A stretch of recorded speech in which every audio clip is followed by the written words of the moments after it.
بسم اللہ الرحمن الرحیم۔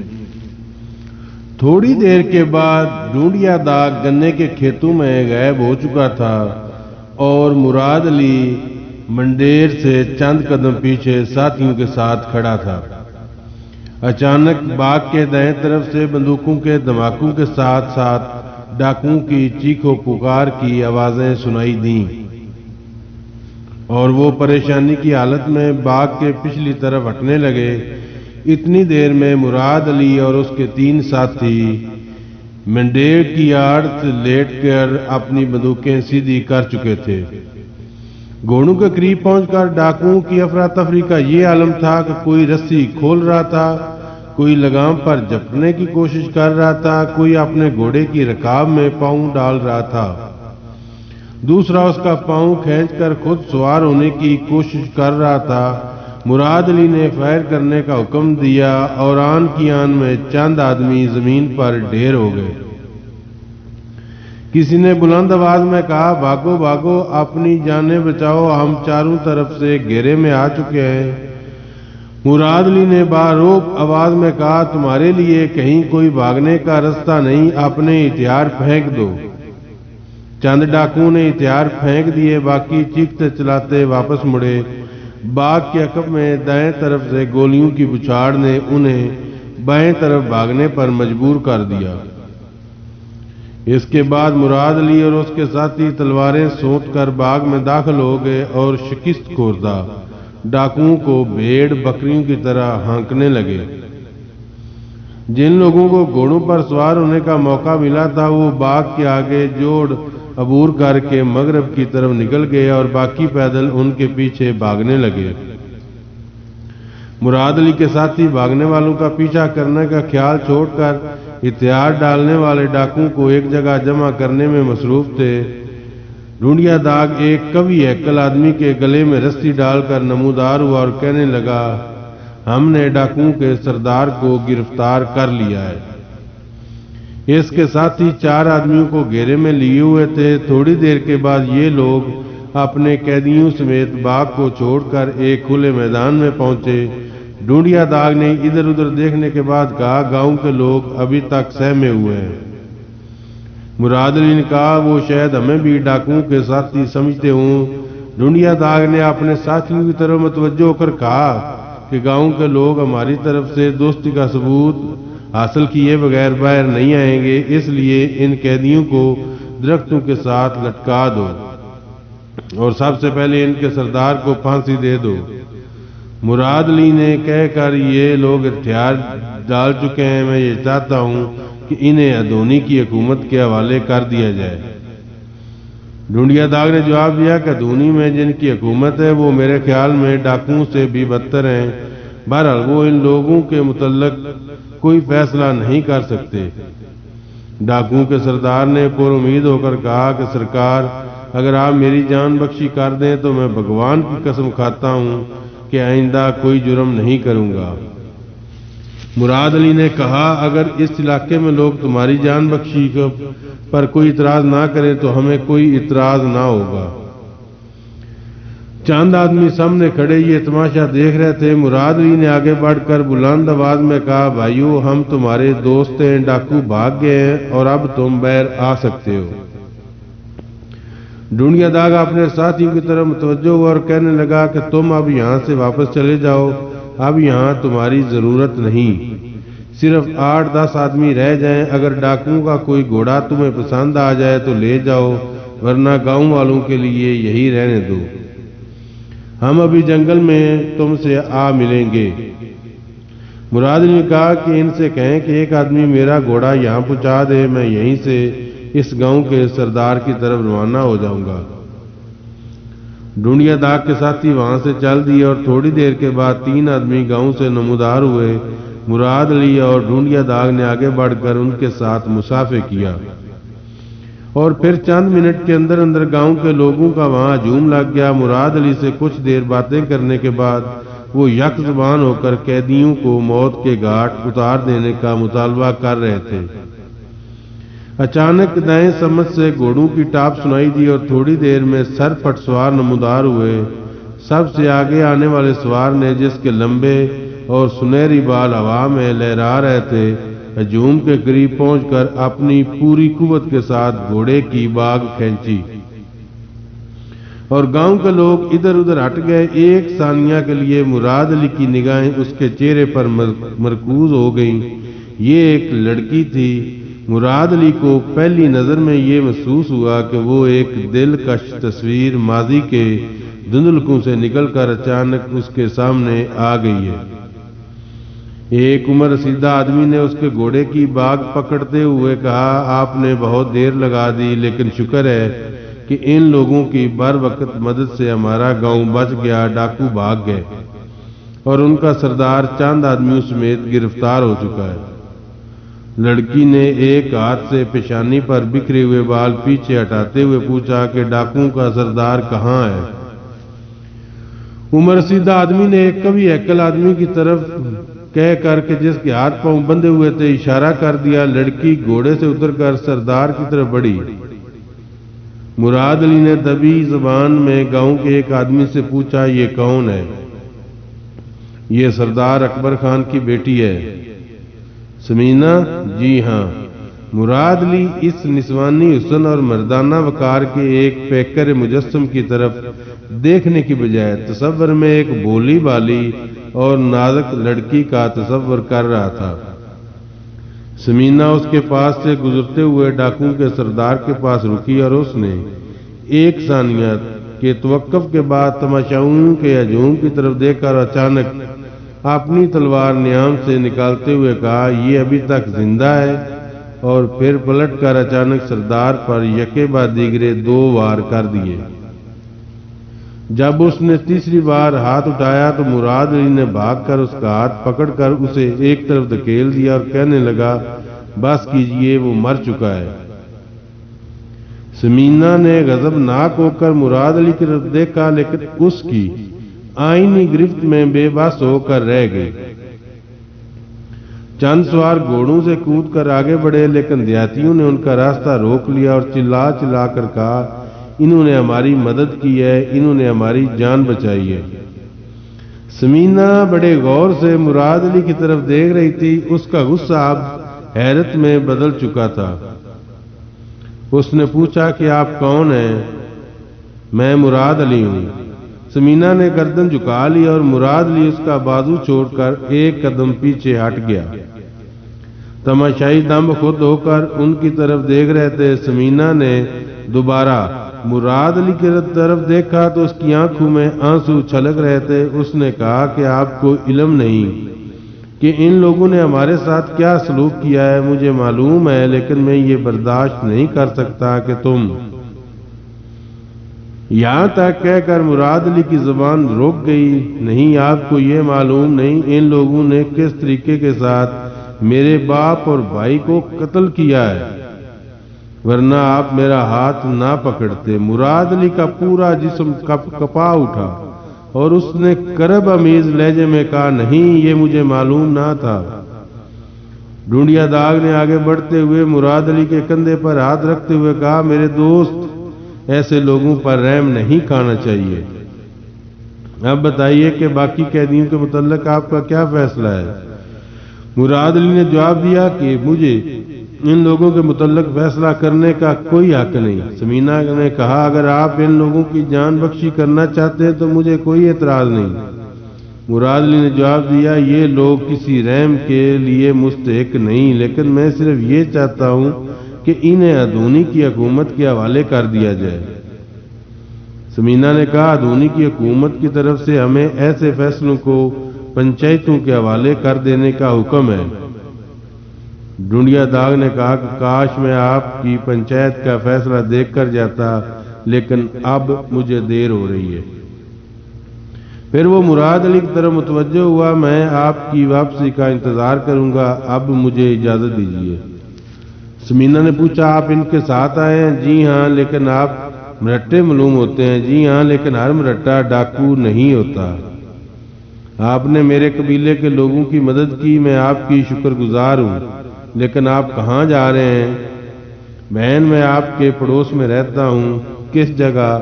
جنگل میں۔ اگر آپ کو پھر میری مدد کی ضرورت پڑے تو مجھے آواز دے دیجیے گا۔ داغ یہ کہہ کر وہاں سے چل دیا۔ ایک آدمی نے آگے بڑھ کر سمینہ سے کہا، گاؤں کے لوگ کہتے ہیں کہ ڈاکو جنگل میں زیادہ دور نہیں گئے اور ان میں سے اکثر اپنے گھوڑے چھوڑ کر پیدل بھاگے ہیں۔ اگر آپ کی اجازت ہو تو ان کا پیچھا کیا جائے۔ سمینہ نے جواب دیا کہ اب ان کا پیچھا کرنے سے کوئی فائدہ نہیں، وہ جنگل میں داخل ہو چکے ہیں اور اب شام ہونے والی ہے۔ تم 20 آدمیوں کو اس گاؤں کی حفاظت کے لیے چھوڑ دو اور ان قیدیوں کو گاؤں کی پنچایت کے حوالے کر دو۔ گاؤں کے لوگوں سے کچھ دیر باتیں کرنے کے بعد سمینہ نے مراد علی کی طرف متوجہ ہو کر کہا، آئیے میں اب واپس جا رہی ہوں۔ مراد علی نے جواب دیا کہ میں اپنے گھوڑے کا انتظار کر رہا ہوں۔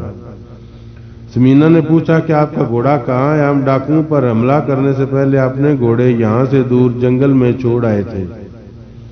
ایک دیہاتی نے کہا، جناب جنگل میں ڈاکو کئی گھوڑے چھوڑ گئے ہیں، اگر آپ کہتے ہیں تو میں ان میں سے ایک آپ کے لیے لے آؤں۔ نہیں، ڈاکوؤں کے گھوڑے آپ کے پاس رہیں گے، میرا گھوڑا ابھی چند منٹوں میں یہاں پہنچ جائے گا۔ چند منٹوں کے بعد ڈونڈیا داغ کا ایک ساتھی مراد کا گھوڑا لے کر وہاں پہنچ گیا اور وہ گاؤں کے لوگوں کی دعائیں لیتا ہوا سمینہ کے ساتھ چل دیا۔ راستے میں مختلف بستیوں کے لوگ ان سے جدا ہوتے گئے اور کوئی 5 میل چلنے کے بعد ان کے ساتھ صرف 30 آدمی رہ گئے۔ مراد علی کے دل و دماغ پر اکبر خان اور شہباز کی موت کا گہرا اثر تھا اور وہ راستے میں سمینہ یا اس کے کسی ساتھی سے کوئی بات نہ کر سکا۔ اکبر خان اور شہباز کی مختلف تصویریں اس کے سامنے گھوم رہی تھیں اور اسے اس بات کا احساس قطعاً نہ تھا کہ وہ کس راستے جا رہا ہے، کس سمجھ جا رہا ہے اور کتنا فاصلہ طے کر چکا ہے۔ سمینہ جسے اس نے تھوڑی دیر ننگے سر دیکھا تھا، اب اپنے سنہری بالوں کو سفید اوڑھنی میں چھپائے ہوئے تھی۔ وہ کبھی کبھی بھاگتے ہوئے گھوڑے سے مراد علی کی طرف دیکھتی لیکن اسے کچھ کہنے کا حوصلہ نہ ہوتا۔ ایک ٹیلے کے قریب پہنچ کر اس نے اپنے گھوڑے کی رفتار کم کر لی اور قدرے جرأت سے کام لیتے ہوئے مراد علی کی طرف متوجہ ہو کر کہا کہ اب ہم پہنچ گئے ہیں، ہمارا گاؤں اس ٹیلے سے صرف 1 کوس دور ہے۔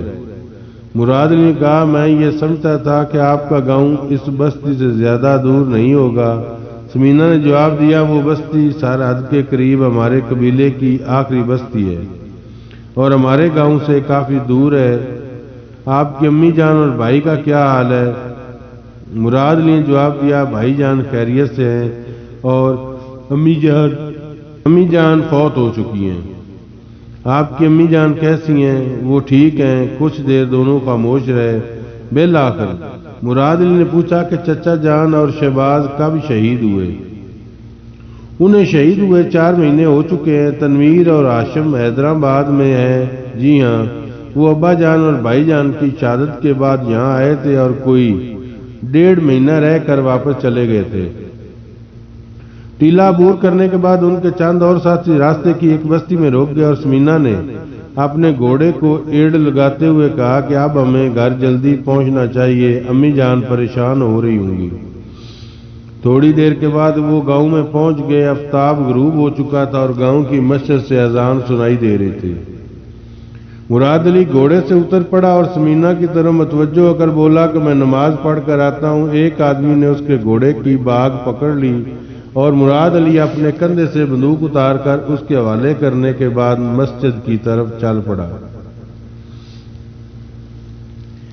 مراد علی نماز سے فارغ ہو کر واپس آیا تو گھر کے چند نوکر ڈیوڑی پر اس کا انتظار کر رہے تھے۔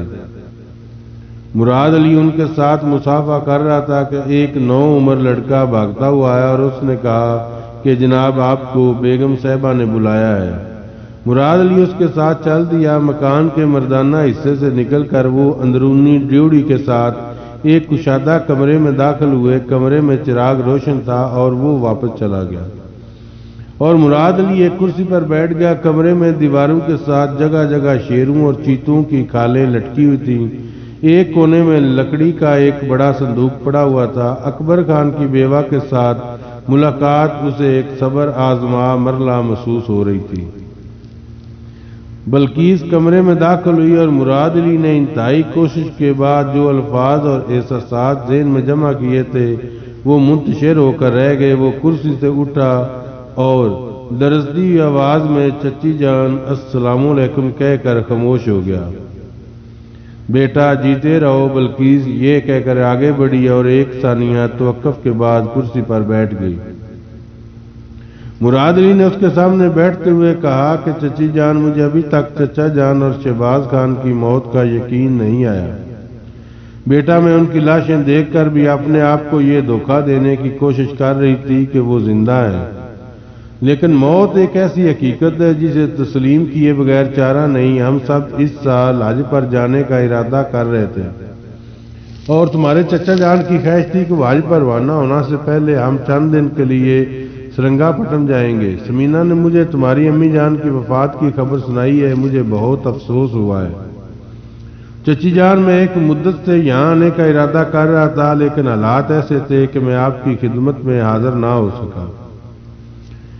بلقیس نے اپنے دوپٹے سے اپنے آنسو پوچھتے ہوئے کہا وہ تمہیں بہت یاد کیا کرتے تھے چچی جان۔ مجھے گاؤں کے کسی آدمی سے ان کی شہادت کی تفصیلات پوچھنے کی ہمت نہیں ہوئی۔ مجھے ہمیشہ اس بات کا افسوس رہے گا کہ میں ان سے اتنی دور تھا۔ بیٹا مجھ میں اتنی ہمت نہ تھی کہ میں گاؤں سے باہر نکل کر اس کا راستہ روک سکوں۔ میں نے ایک نوکر کو اس کے پیچھے روانہ کیا، لیکن وہ بھی اس کا ارادہ بدلنے میں کامیاب نہ ہوا۔ ان کی موت کی تفصیلات بہت دردناک، اگر تم یہاں ہوتے بھی تو کیا کر لیتے، قدرت کو یہی منظور تھا۔ مراد علی کے مزید استفسار پر بلقیس بیگم نے اپنے بیٹے اور شوہر کی شہادت کی تفصیلات بیان کرتے ہوئے کہا کہ ایک دن ہمیں حیدرآباد سے تنویر کے سسر کی موت کی اطلاع آئی اور اگلے دن سمینہ کے ابا حیدرآباد جانے کے لیے تیار ہو گئے۔ ہم سب ان کے ساتھ جانا چاہتے تھے، لیکن ان کے سمجھانے پر اپنا ارادہ ملتوی کر دیا۔ اس کی بڑی وجہ یہ تھی کہ ہمیں حیدرآباد کے طویل سفر میں شہباز کی تکلیف کا خیال تھا۔ اس کی بینائی اس حد تک زائل ہو چکی تھی کہ وہ بڑی مشکل سے سیاہی اور سفیدی میں تمیز کر سکتا تھا۔ شہباز کے ابا جان نے 6 آدمی اپنے ساتھ لیے الگ صبح حیدرآباد کے لیے روانہ ہو گئے۔ کاش مجھے معلوم ہوتا کہ میں آخری بار انہیں رخصت کر رہی ہوں۔ اگلے دن پڑوس کی بستی کا چرواہا دعائی دیتا ہوا ہمارے گاؤں پہنچا اور اس نے بتایا کہ اس نے جنگل میں اپنے سردار اور ان کے ساتھیوں کی لاشیں دیکھی ہیں۔